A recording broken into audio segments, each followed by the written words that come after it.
St. John Vianney, who is the patron saint of priests, has a quote that I really like. It says, "If we all truly knew what happened to the priest during Mass, as he was celebrating Mass, we would die not of fear, but out of love."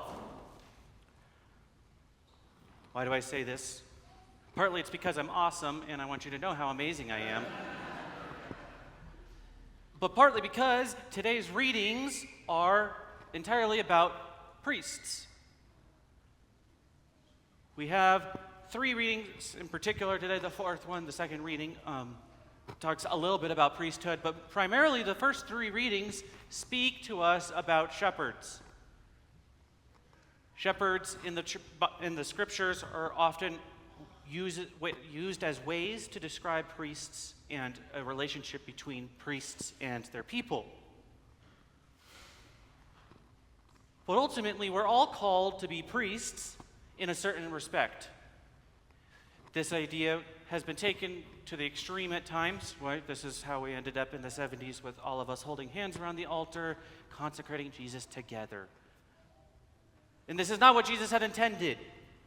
Ultimately, he gave us what's known as the ministerial priesthood and the common priesthood, 2 different aspects for 2 different people. All of us, by our baptism, are baptized into the common priesthood of Christ. Me, through the reception of the sacrament of holy orders, is set aside in the ministerial priesthood of Christ. And it's important for us to understand these 2 differences because they kind of help us understand what today's readings are ultimately speaking about. If we look at the common priesthood that each one of us is a part of, ultimately, we, through our baptism, share in the nature of Christ. We become adopted by God the Father, therefore becoming like that of his Son. That means that we take on the nature of his priestly, prophetic, and his kingly, the 3 munera that make up Christ, his nature. And in particular, we're going to focus today on the priestly because it would give me a 47,000-minute homily if we were going to be going through every single one of those aspects. But ultimately, the priesthood and the idea of a priest is the idea of sacrifice. Sacrificing on behalf of somebody else to something above us, greater than us. So ultimately, for all of us, we're all called to sacrifice our life, it might not necessarily be in like the physical sense of being martyred, but sacrificing all of our wants, desires, needs, everything over to God on behalf of the people that he has put into our lives. This is how we live out our common priesthood. And the way that the peak of all of this and the way that this is kind of represented is through our celebration of the Eucharist. It's here that we come and we receive Christ, give thanks to God back for all of the gifts that he's given us, get nourished again so that we can then be sent back out to continue. Me, as a ministerial priest, received a different sacrament. Most of you will receive the sacrament of matrimony, ultimately binding you to another person. The sacrament of holy orders, though, consecrates me to a different purpose. We use the word consecrate a lot, and it kind of often has a confused meaning behind it, but ultimately the idea of consecrating something sets it aside for a different use, sets it aside for a higher purpose. So in the church, we have a chalice that's been consecrated. We don't go and drink Mountain Dew out of it. We have this altar here that's been consecrated. It's not just a picnic table, but ultimately is set aside for something different. And the man that enters seminary and that gets ordained a priest is ultimately set aside by God for a different purpose. He's set aside as the mediator between you all and God on your behalf. And this is clearly explained and seen through the way that we celebrate Mass here at Orientum. You all come with all of your needs, petitions, intercessions, desires, and you present them to me. And on behalf of you, I present them to God, who then in return gives me back his body and blood, which I give to you as the means of answering your prayers. Two different priesthoods exercised in two different ways. So what does this have to do with the readings today? The first reading today is actually condemning priests for being not good priests. It starts with, "Woe to you, shepherds, who mislead your flock. I will give you shepherds who ultimately lead their flock to green pastures." We can live a life oftentimes where we externally, we go to Mass on Sunday and we're doing, our prayers on Sunday, but the rest of the week looks entirely different from what it means to be living as a Christian. Tuesday and Sunday look different to you. And ultimately, having an encounter with Jesus Christ changes us. We can't just go on living as if we hadn't had an encounter with Jesus. In all of our life and everything that we do, all of the people that we encounter, all of the people and the situations we are put in, we're put there by God for us and for a purpose. And it's our job to be offering ourselves on behalf of God, to be this example to the people that we encounter. And through the way that we live our life, we can offer them a sign of Christ. What it means to live in union with Christ and be his children. But if what we do throughout the week looks nothing like what we do on Sunday, ultimately we're leading people into confusion. This dichotomy between what we should be doing and what we're actually doing throws people off, confuses people. This most clearly makes sense if you had children, right? Ultimately, kids evaluate and watch and take in every single thing that their parents are doing. So much so that they start repeating things that you're like, stop repeating that. I didn't mean that.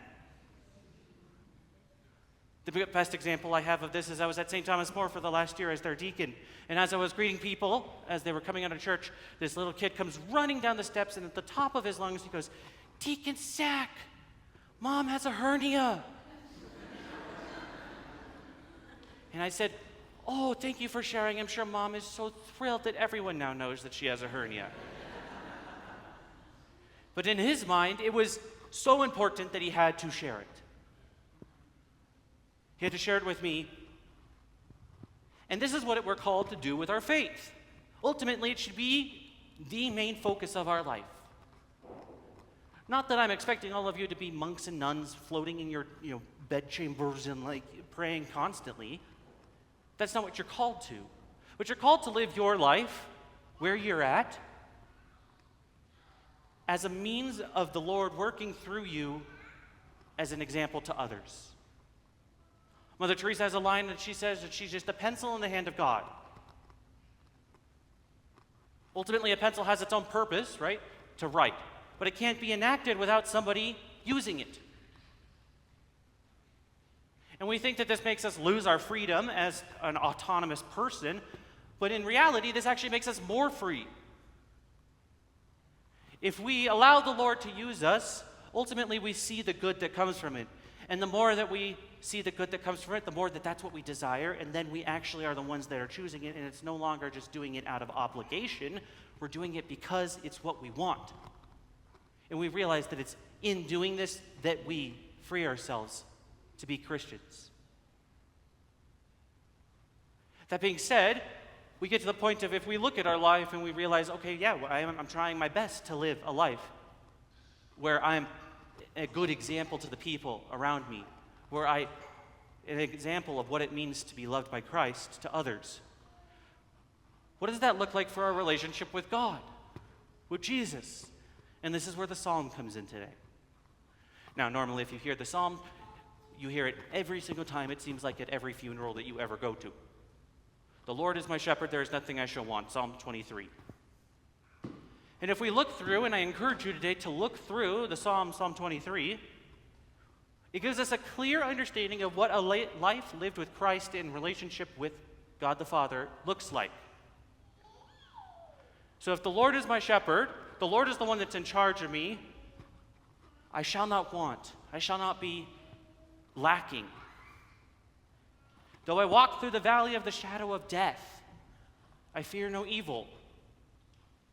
Because ultimately, he has conquered evil for us. And even though we're walking through a world that doesn't like Catholics, and doesn't like Christians, and doesn't like God, and is often opposed to us, we have nothing to fear. Because we have God on our side, and he is the shepherd that we follow.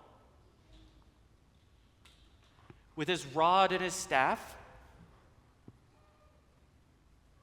it's from those that he keeps us and gives us order.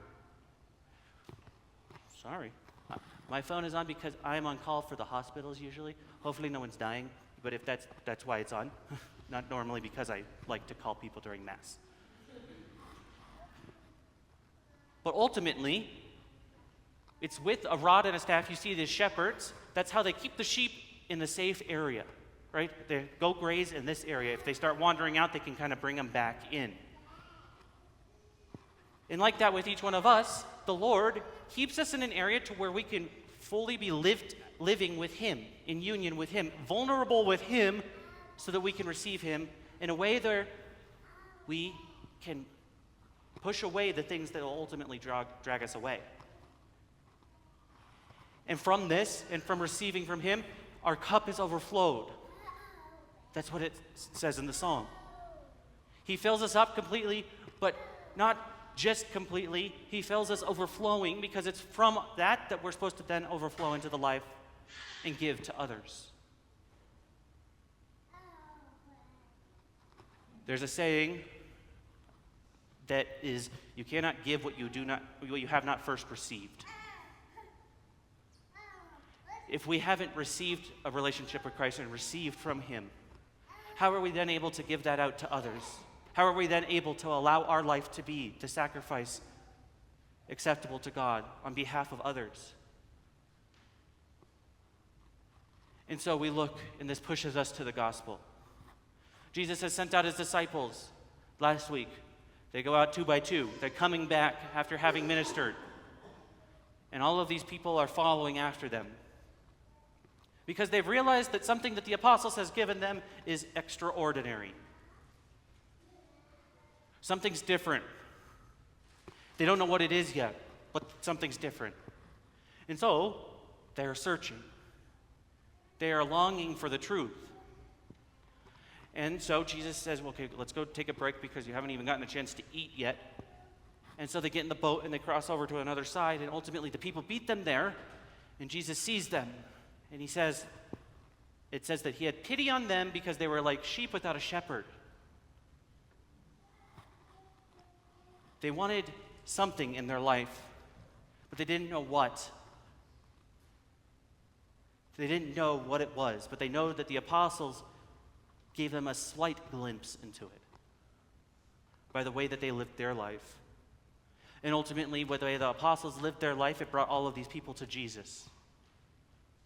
And then he proceeds to teach them. This is what we're all called to do. When we hear the term evangelization, ultimately people often think that's just what my job is as a ministerial priest. It's my job to go talk to the homeless people. It's my job to go talk door to door to people, get them to come to church. That's not true. It's your job because of your common priesthood. I'm one person. But from here, you all are going to go to a variety of different places. You all work at a variety of different jobs with a variety of different people that I will probably never meet. My job is to prepare you for that. Prepare you to be able to live out your life in the world. That's the difference that we have between this common priesthood and this ministerial priesthood. Both are necessary. But when we look at our life and what we've been baptized into as baptized Catholics, it's this relationship of sacrifice with God. He's put us in places, using us as instruments on behalf of the good of those we encounter. The question then becomes, are we allowing ourselves to be used that way, Or are we obstinate in that regard? So 3 quick recap points. The first is, are you living your life right now? If you look at your life, does the way that you live your life correspond to what you supposedly profess in your faith? I should be able to tell the difference between your house and the house of an atheist. Because ultimately, you believe 2 very different things. I should be able to tell the difference between your life and the life of somebody who has never even heard that there is a God. Because we can't help but be changed by having an encounter with Jesus Christ. 2, if we are striving for this in our life, what does our relationship with Jesus look like? Are we allowing him to be the one that guides us? Are we allowing ourselves to be open to receive from him so that we can then give out to others? Or are we trying to be the creator and the gods of our own life in that regard? And then lastly, how is the Lord calling you? What gifts has he given you? What is he asking you to give to the people that he's entrusted in your life? How is he asking you to take what he's given to you and give to those in sacrifice? As we all work together, sharing in the priesthood of his Son, ultimately in different ways, but both for the same purpose, for the salvation of souls, and a loving relationship with Jesus Christ, our Lord and Creator.